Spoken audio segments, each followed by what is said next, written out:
Yes, it's Way Up with Angela Yee. Happy Thursday, day before iHeartRadio Festival. So heading out to Vegas shortly to get everything started out there. It's going to be a good time. Glorilla. We got Big X to plug. LL Cool J's in the building. Ed Sheeran's in the building. Mariah Carey. iHeart Festival. It's that time of the year. But what a crazy world we're in right now. Or should I say country, not necessarily the whole world. Definitely our country right now. We'll be talking about Jimmy Kimmel Live during the show today and what's going on and everything that we know so far behind the scenes of why perhaps ABC made the decision to pull Jimmy Kimmel Live the way that they did and what else they have going on. But today we also have Alexis McGill Johnson joining us, the CEO and president of Planned Parenthood. Somebody else who has an organization that's being targeted right now. They've had to close and end partnerships in different places, but Planned Parenthood is a place that no matter what your income is, you can go and get health care. And, you know, they do provide abortions as well, but that's the smallest percentage of the work that they do. All right, let's get this show started. 800-292-5150. Call us up. Let us know who you want to shine a light on. Let's do some positivity. All right, it's Way Up. Lights on, y'all. Turn your lights on. Spreading love to those who are doing greatness. Shine a light on them. Shine a light on them. It's time to shine a light on them. It's Way Up with Angela Yee, and it's time to shine a light because Lord knows we need it. And today, let's shine a light on Alonzo Mourning, NBA legend.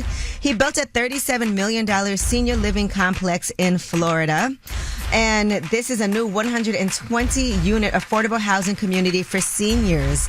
So it completed back in May, and they were accepting applications. It's a $37.4 million project called Astoria on 9th. And what they do here is the first of its kind in the area for seniors.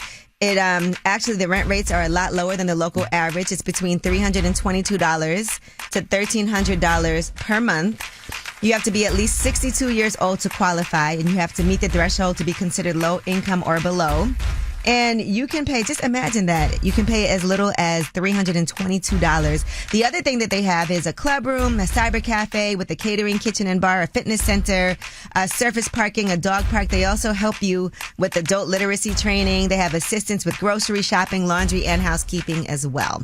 Just a beautiful thing. Y'all know housing is a major issue. And so the fact that he really put his money into something like this, we love to see it. Now, Kiosha, who do you want to shine a light on? I would like to shine a light on my daughter, Shania Jones. We're out of Memphis, Tennessee, but we're residing in Atlanta, Georgia.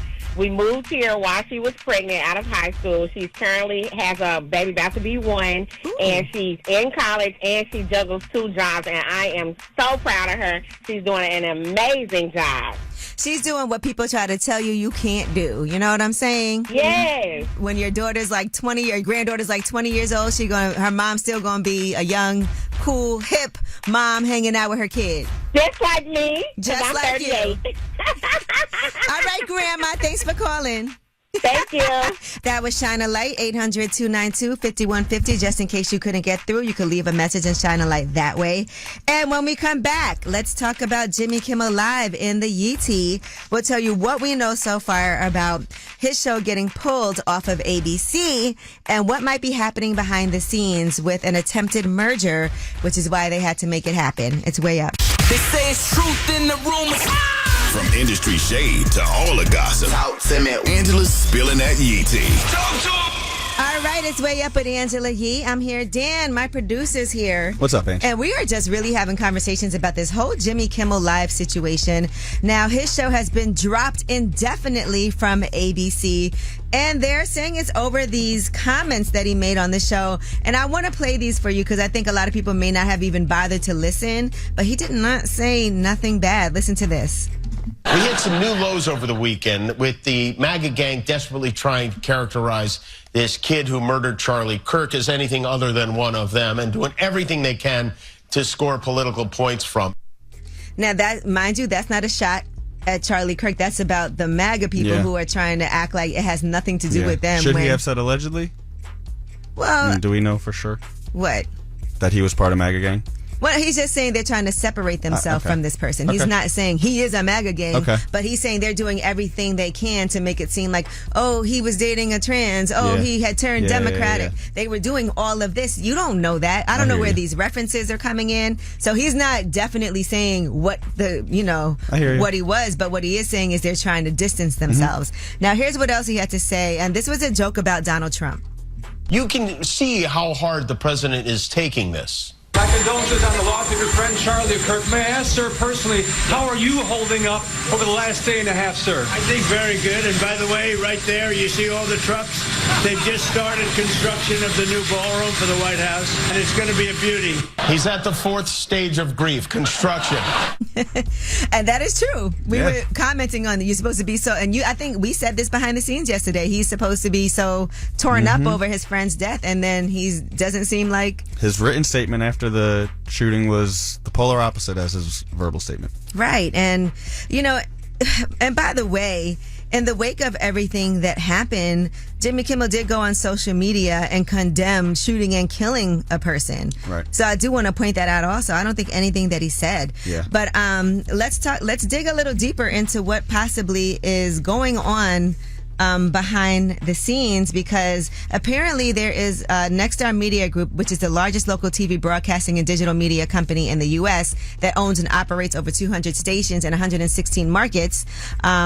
They are focusing on doing a merger with another huge media conglomerate, and apparently they need to get approval from the FCC. So people are speculating that they are trying to cater to Donald Trump to make sure that this merger can go through.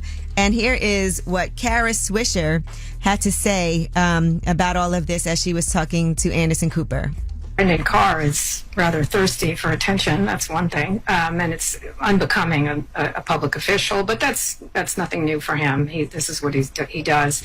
I think one thing you're leaving out is Nexstar is trying to do a very large merger with Tegna, and so they will do whatever it takes to satisfy someone. That's important. A kind of a toady to Donald Trump.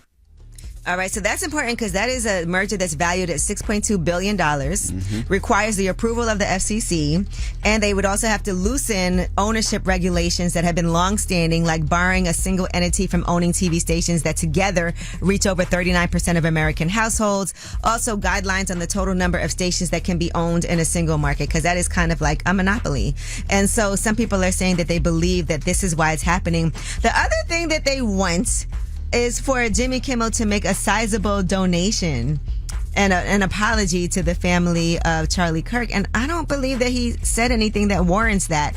So I'll be interested to see how this plays out. We don't know if Jimmy Kimmel is suspended or if he's just no longer going to be on the air. But Donald Trump posted, "Great news for America. The ratings challenge Jimmy Kimmel Show is canceled. Congratulations to ABC for finally having the courage to do what had to be done. Kimmel has zero talent and worse ratings than even Colbert," which, as we know, that also was recently canceled, and Donald Trump was gloating about that. If that's possible, that leaves Jimmy and Seth, two total losers on fake news NBC. Their ratings are also horrible. Do it, NBC. It's just crazy to me how the right of free speech is such a big deal to the Republican base, but then when it's against what they believe, like they're celebrating this, and it's just horribly ironic. Yeah. And they've even I saw a lot of people were reposting something that Elon Musk had said previously about comics being too woke, and part of what comedians' jobs are to be funny and not to... They're anti-woke, they're talking about anti-cancel free culture. Speech, but not when it comes to something that Donald Trump doesn't like. Let's say that.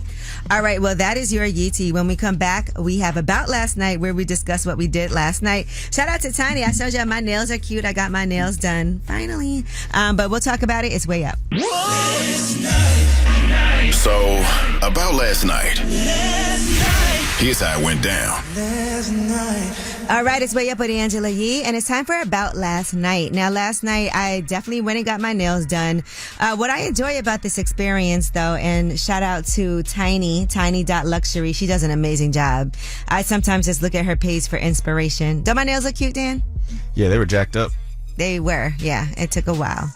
But anyway, I went there and we had a great conversation, because what we do is we end up talking about everything. It's just the two of us. She has her own suite.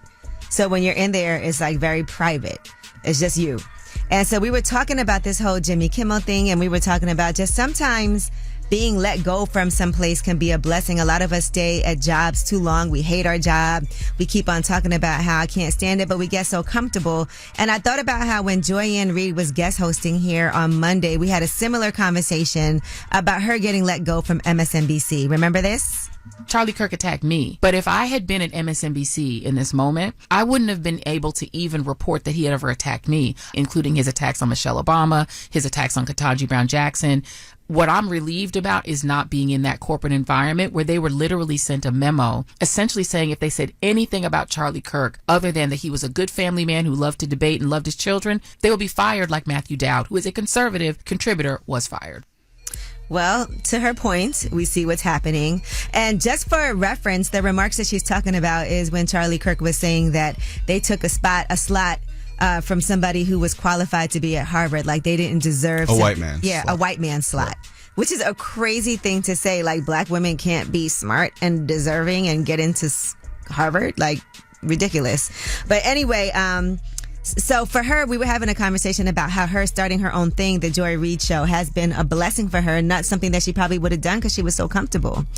We want to know from you, have you ever had a situation where maybe you were too comfortable and actually getting fired or laid off was the biggest blessing in retrospect? We want to hear about it because a lot of black women right now are losing their jobs. And as you can see, they're losing their jobs at a faster rate than anyone. And so how can we find the blessing in this? We want to hear from you. 800-292-5150. Call us up. Let us know about the time that getting fired actually turned out to be a blessing. 800-292-5150. Let's go. Yeah. You are a media maven, right? Ooh, you never know what Angie's gonna say. It's Way Up with Angela Yee, and we are talking about getting fired and the time it ended up being a blessing. Now, my producer Dan says he's never been fired, so we'll work on that. Really? No, I'm kidding. That's crazy. I'm kidding. I do want you to have blessings. Hey, would it turn into a blessing? maybe All not. Right. But anyway, I've been fired a couple of times. Now, one time it was a nightmare job that I really literally used to wake up every day and be like, I dread going into this place. But I felt like I needed the money to pay my bills. I was only like 24. And ended up getting let go. It's a long story. But when I tell you I woke up in the morning and felt like the sun was shining, there wasn't the burden of having to get out of bed and go to this place that I hated. And then another time that I got fired was the distribution company that did Eminem's clothing line, Shady Limited. And they called it laid off. Laid off and fired is like the same thing. Yeah, it's the same thing. But then they ended up ending the partnership. But I think part of the reason was that Eminem's management, Paul Rosenberg, he brought me into the situation and they were bumping heads a lot. So I was more on the side of Eminem and not on the side. They wanted to have like his face and logo huge on everything and they were kind of against that. And so it was just kind of like a bumping of heads and I was collateral damage. But that was fine because that relationship was going to end anyway. Now, Dee Dee, tell us about the time that you got fired and it ended up being a blessing. I was fired from my job. It's a podiatry clinic. Working there, I went through a lot of stuff. I got sprayed in the face with breast milk.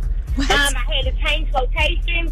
Anyway, they let me go because they say I told a patient to use common sense, which was a complete lie. Wow. I was out of work for 2 weeks. I was in the hospital. The day I returned back to work, they let me go because they say I told a patient to use common sense. All the patients, all the doctors, everyone loved me. But once I got let go, it was like a blessing because I was able to stay at home, take care of my son, open up my own business. So I was like, you know what? Maybe I shouldn't even be in this field anyway. Like, I got into the medical field because I have health issues. So I was like, maybe that's not even a thing for me. Right. So it's been 2 years now since I got let go, and it's amazing. Yes, Dee Dee, I love it. Okay. And you probably would have stayed and not even caught your blessing because you were so comfortable and content in a space. I am so loyal, I would have stayed. I've been wanting to open up my own lash business and do my own thing, and I kept getting knocked down because I kept being dedicated and loyal to other people's businesses. So I could never do my own thing. So I'm like, yes, this was amazing. Y'all did a good thing for me. I love it. Well, congratulations. Thank you. Hey, Chris, how are you? Hey, how you doing today? I'm good, thank you. Have you ever had a situation where you got fired, but it was the biggest blessing?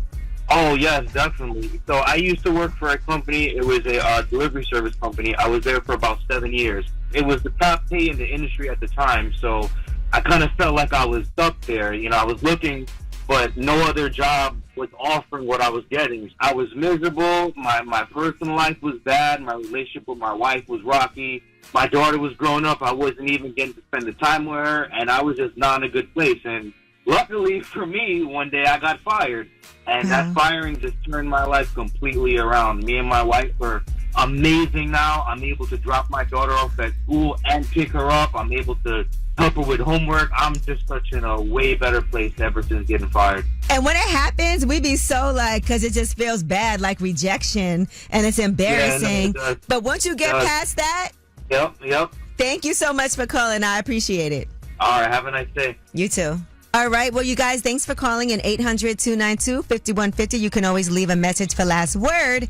And when we come back, we have your Yee tea. And now let's discuss the updates about Celeste Rivas. She's a 15-year-old who was found dead in David's Tesla. He's a singer. He's a performer. We'll tell you what we know so far and how things are starting to play out and unravel. It's way up. Just like to talk like they Angela Yee, like they Angela Yee. Man, she's spilling it all. This is Yee tea. Way up. It's Way Up with Angela Yee, and it's time for one of these, yet another tragic story, and I hate to have to do this, but David, he is like an indie rock artist. He was on tour. He just paused his tour, but apparently the woman who he was, and not even woman, she was only 15 years old, Celeste Rivas, the woman whose body was found on September 8th. Her body was found inside of a tow yard in Hollywood in a Tesla that was registered to David. And they said there was a foul smell that was coming from the vehicle. Her body was decomposing and not intact when it was found. So now he's being investigated, and rightfully so. And people are talking about his music. I, before this, had not heard any of David's music. Had you, Dan? No, I have not. All right. Well, this song called Romantic Homicide is, I guess this is his biggest song. Yes. And a lot of people were referencing this when it came to the situation. They also were saying online that the video on YouTube came out on her birthday, on Celeste's birthday. Here is what that song sounds like. In addition to that, there's a song called Drink and Drive, and people are really dissecting these lyrics to see if perhaps what's in these songs relate to the situation that happened with Celeste that is still being investigated. Listen to Drink and Drive. Ooh, I mean, this is so awful because her mom is the person that identified that it was her daughter that had gone missing when she was, 13 years old, and all of these songs and lyrics that people are dissecting. And her mom also confirmed that she had been in a relationship with someone called David, and his real name is David Anthony Burke. All right, in addition to that, there is a song, and all these songs are also leaking on and being posted on SoundCloud. This song is called Celeste. Again, that's her name, Celeste Rivas, the woman whose body was found inside of the car that was registered to David. And here is what Celeste sounds like. But anyway, just so tragic. Now, Kali Uchis had a song with David, and she said she is pulling that song. It's called Crashing, from off of streaming services. Somebody had said, your friend David is a murderer. And she said, not my friend. I did a song with him, which is currently in the process of being taken down, given today's disturbing news. That statement's alleged. Yeah, well, that's what she said. Yeah. It's not alleged. She said that on social media. No, the comment. What, disturbing news? No, yeah. I mean, she's responding to a comment. I know. I'm just quoting a comment. It's not an alleged comment, but anyway, cops are hunting now for videos of his Tesla in the area where the car was abandoned. I don't know what would make him think he could abandon his car that's registered to him with a dead body in it of his ex-girlfriend, of his girlfriend at the time, who was only 15 years old, and nothing was going to happen, and you could just go on tour and live your life. But, this is all alleged, and so this is all being investigated. All right, when we come back, we have Under the Radar. These are the stories that are not necessarily in the headlines. They're flying under the radar, but you definitely need to know about them. Donald Trump has a new statue holding a Bitcoin. Stroke that ego. Oh my gosh, it's way up. Check the news. I got news. This is the news that relates to you. These stories are flying under the radar. All right, it's Way Up with Angela Yee, and it's time for your Under the Radar stories. Now, there's a 12-foot golden statue of Donald Trump holding a Bitcoin that was installed outside the U.S. Capitol. And that is also coinciding with the Federal Reserve's upcoming interest rate decision on Wednesday. They said they are reducing its key interest rate by 1/4 point. I can't believe this statue. Such a joke. It's embarrassing. But it's embarrassing, and it's like I'm laughing, but it's really not funny, by the way. So, yes, just, interesting situation. And I want to talk about also, I don't know if you saw this story about the Office Depot flyer, the Charlie Kirk flyer. One of the employees at Office Depot would not print this flyer, and now they're talking about a case against an employee at Office Depot who wouldn't print a flyer about Charlie Kirk. And, I was looking at some of the comments that people were leaving on the post about one of these posts about it, and somebody that formerly worked at Office Depot was saying that they really aren't allowed to do certain things, and the person was probably just following protocol. But Pam Bondi is planning to prosecute the Office Depot worker who refused to print those flyers for a vigil. Did you know that? I did not. Now, they were saying that it's propaganda. And so I saw people saying that at Office Depot, they're not allowed to print anything that's propaganda, and that is propaganda. That's what the employee was saying in Michigan. And so now there's a whole situation where there's potentially a lawsuit. So you can actually, when you feel like it, censor people. Right. But it's all then within your own best interest. When That's it all doesn't is. serve you, now I want to prosecute you for not printing this flyer that is propaganda. I know people personally that were told that if they don't deactivate their Twitter, then they're going to get fired. People are getting expelled for tweets and getting fired for jobs and all that stuff. And they're encouraging people to report anyone who says anything on social media against Charlie Kirk. They talk about revoking people's citizenship and things like that. But private companies do have a constitutional right to refuse service to anybody as long as it's for non-discriminatory reasons. And that is a private company. But that person lost their job. This is where the line is drawn. Yeah. All right. Well, that is you're under the radar. Now, we do have Alexis McGill Johnson joining us later in the show. She's the CEO and president of Planned Parenthood, another organization that is under attack that does great work here. And we got the Way Up mix for you at the top of the hour. Whether it's relationship or career advice, Angela's dropping facts. So you should know. This is Ask Yee. What's up? It's Way Up with Angela Yee, and it's time for Ask Yee. 800-292-5150. Janae. Hi, Angela. Hi, Janae. How you doing?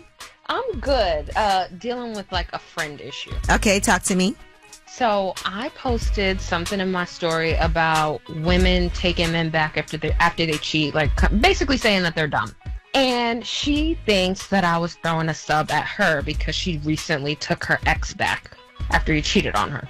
I wasn't talking about her, but now I guess we're beefing, and I'm like, I guess we're going to be forever, because if you think that I would talk about you like this, then okay. You know what? This has happened to me a couple of times on both ends. There's sometimes you're going through something, and then you think somebody posts something and you believe it's about you, and sometimes it's not. And then there was a time that I posted something, and a person thought I was talking about them. I think it was a woman who had multiple baby fathers, and I think it was a clip from an interview with someone talking about it, and she thought it was a dig at her, and it wasn't. And so I think this feels like a real miscommunication, and clearly something that she probably has her own feelings about, and maybe is just a little embarrassed about, right? So when things like that happen, you tend to think that people are talking about you behind your back, or laughing at you, or saying that you're dumb, because she probably looked at it like a meme that was true to her. And so what you need to do is, you cannot convince her if she doesn't want to believe it that it wasn't about her, but you can say, I apologize if you believe that was about you. I promise you it wasn't. I mean, that's all you can really do. If she wants to continue to be mad, you can't convince somebody to not believe something that they want to believe. I don't want to apologize, because then I feel like apologizing admits some fault. I don't think apologizing for the meme. I think it's just I'm sorry that you think it's about you, but it's not. Oh, okay. You know what I'm saying? It's not apologizing for you did something wrong, but just be I'm sorry that you felt that way and that made you feel away, but I promise you it had nothing to do with you. It's just a meme. And there's a whole bunch of memes that are applicable to my own life that, if somebody I knew posted it, I probably would think it was about me, but this wasn't. Okay. But right, I understand what you're saying. I'm not saying apologize because you did something wrong to her, but I'm sorry that you feel that way. If that's really your friend, but but I assure you, like, I would never do that. And if you do think that, then maybe you have a feeling about me that is unresolved for whatever reason. Because why would somebody think you would do that? Right. Okay. But thank you. And I do want to say, Janae, that sometimes things spiral with the miscommunication where now it's like an ego thing where you're like, well, I'm not saying this because, it's a simple, like, I definitely did not intend for you to feel away. It was not about you. And that could be something simple that could even be like lead to a better conversation and understanding. And if it doesn't, sayonara. Okay, thank you. All right. Well, that was Chat GPE helping you out with your advice that you need. Hopefully that helps. And when we come back, man, we got Alexis McGill Johnson joining us. She's the president and CEO of Planned Parenthood. So she's going to give you some updates in case you were wondering what's going on with Medicaid, with your health care benefits, and what's going to happen with Planned Parenthood moving forward as there's been some obstacles thanks to the administration. It's way up. And I'm back. We're about to do this. One of the most famous women in radio. We're talking about Angela Yee. You're way up with Angela Yee. Please believe that.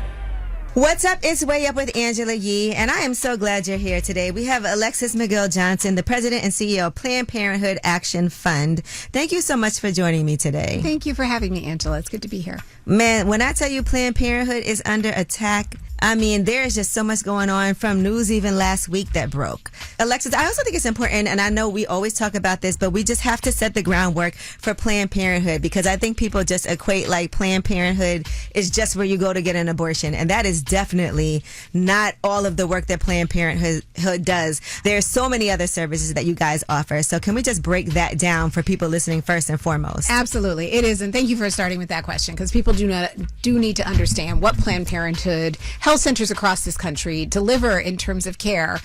First off, we are a critical part of the public health infrastructure. Planned Parenthood health centers do not turn away patients, right? Not because of their ability to pay, not because of race, not because of their documentation status, but they are the nation's largest provider of sexual and reproductive health care. So that's everything from birth control, STI testing and treatment, HIV, PEP and PrEP, wellness exams, breast cancer screenings, all of that. And yes, we do provide abortion where it is legal because abortion is part of sexual and reproductive health care. And we do it proudly because that is about whether or not people can make their own decisions about if, when, and how they become a parent. And cancer screenings. Planned Parenthood also does that. Yes. Preventative care, education, all of those things that are really important. Alexis McGill Johnson is here, the president and CEO of Planned Parenthood. And it's just interesting to me at a time that the government has decided to defund Planned Parenthood is also a time where healthcare in general is under attack. Those two things are aligning. Absolutely. I mean, the defund, which we can talk about in a second, that just happened this week, but it's connected to the big bad bill. The Trump administration coming after Title X, which is the nation's largest provider of resources for birth control for low-income communities. The Supreme Court has been engaged in cases around blocking Medicaid in states like South Carolina, denying people the ability to choose their own doctor if they are a Planned Parenthood patient. So, it is literally every single branch of government coming for us. All the while, literally these people on the ground all across the country are just trying to open up their health centers, serve the people who are right before them, and ensure they have access. Because sometimes Planned Parenthood health centers are the first point of entry into the public health system for a lot of folks. No, absolutely. And like you said, affordable too. Yes. Because you're not turning people away based on finances. So that is something that I feel like one thing that is so broken in this country is the healthcare system. That's right. And we compare ourselves to other countries and how behind we are with that. Also, I always see the argument too when people talk about this is murder, right? And life begins at inception. What do you say to that?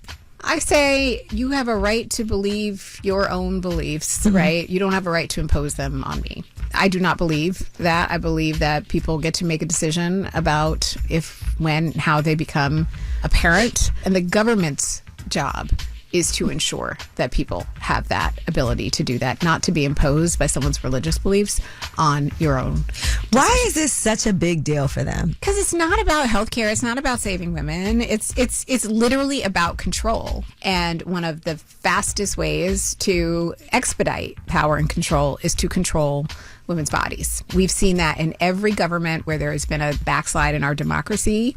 The first thing they do is go after women's rights because it's the fastest way to control half the population. All right, we have Alexis McGill Johnson joining us. She's the CEO and president of Planned Parenthood.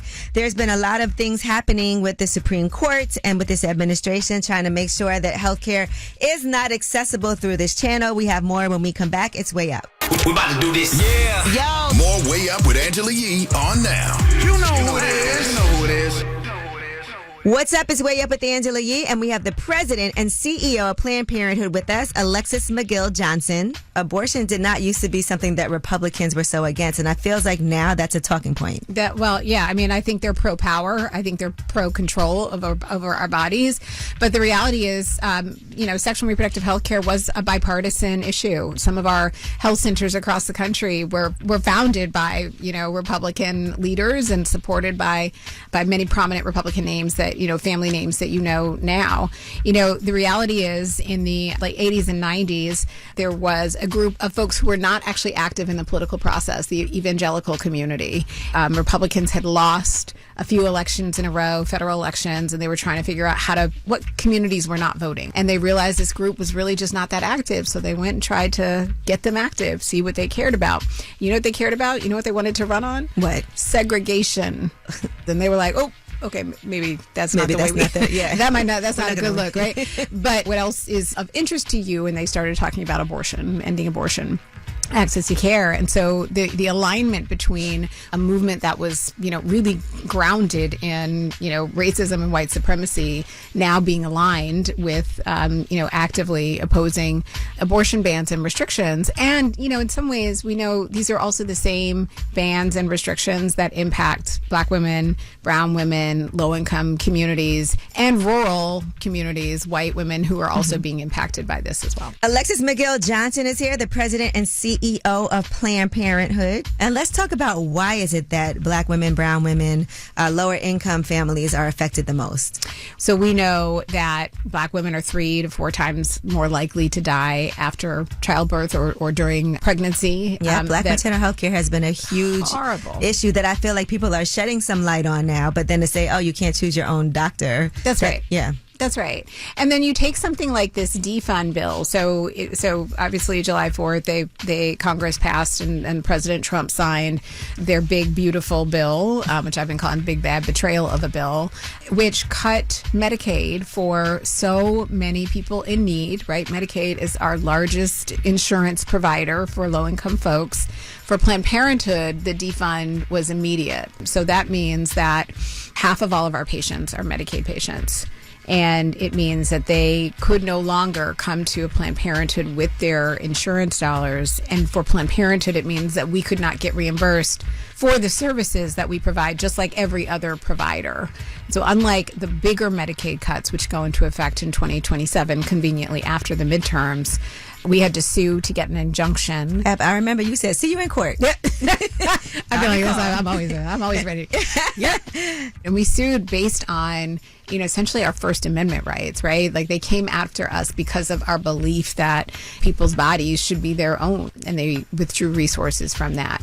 So we did not win that case. So as of last week, Planned Parenthoods are no longer able to get reimbursed for the services through Medicaid.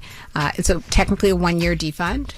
So we have to continue to fight in the courts, but also we know they're coming for more. So now what happens, right? Let's say somebody comes in and you can't take their Medicaid insurance. What happens to a patient?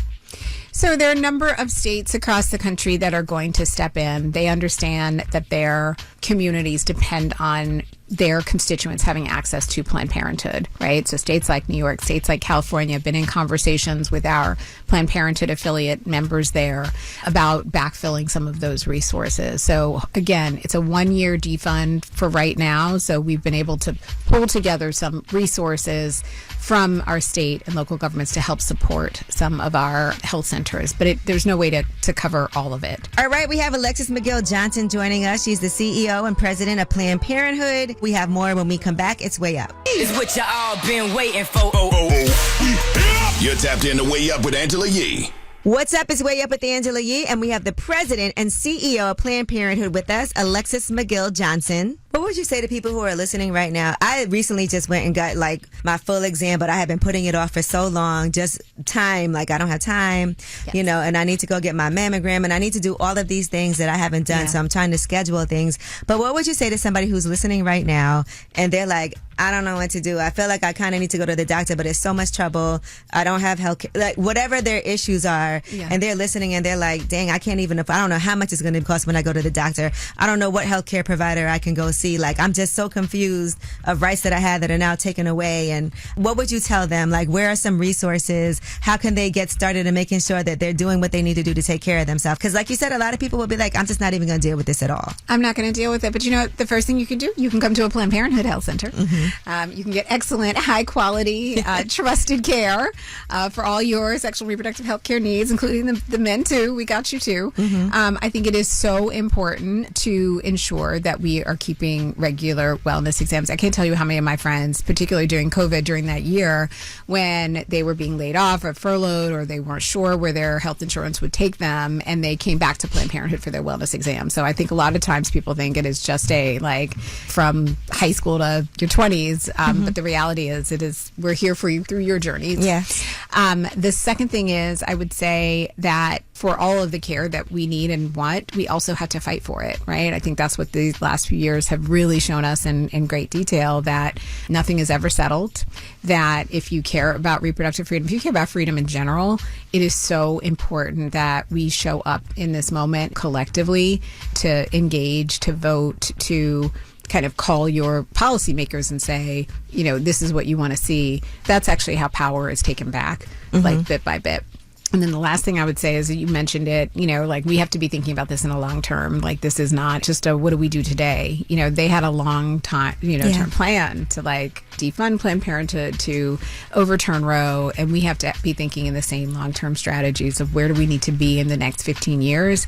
What states do we need to continue to have these ballot initiatives that allow us to codify our rights back into state by state until we can get back to a federal right? All right. Well, I love that. Well, thank you so much for coming up here. So glad that we were able to make this happen at a really critical time. Like you said, the news broke on September 11th about the First Circuit jeopardizing care for 1.1 million Planned Parenthood patients, that defunding has gone into effect. Yes. And so it is a really, really critical time. And I feel like sometimes things do slip under the radar because every day there's like a million different things happening. Right. That's like a strategy. It's like the chaos and confusion and flood the zone. But I really appreciate you lifting this up because it's going to impact people right now. And they need to understand what's at stake. Listen, how many people have been to a Planned Parenthood at some point in their life, right? That's right. If you think about those numbers, I feel like for women, it's like, what's the number? It's like 1 out of 3. 1 out of 3 women has been to a Planned Parenthood. 1 out of 3, and men too, like you said. Yes. So as well. So just know that this is very critical, very important, very necessary for us.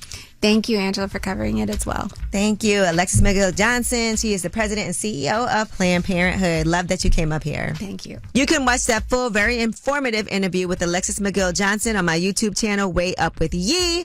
And normally this would have been last word, but y'all will be back with that tomorrow. We'll be at iHeart Festival tomorrow as well, giving you all of those updates. So see you tomorrow. It's Way Up. Going way up, turn up with Angela Yee.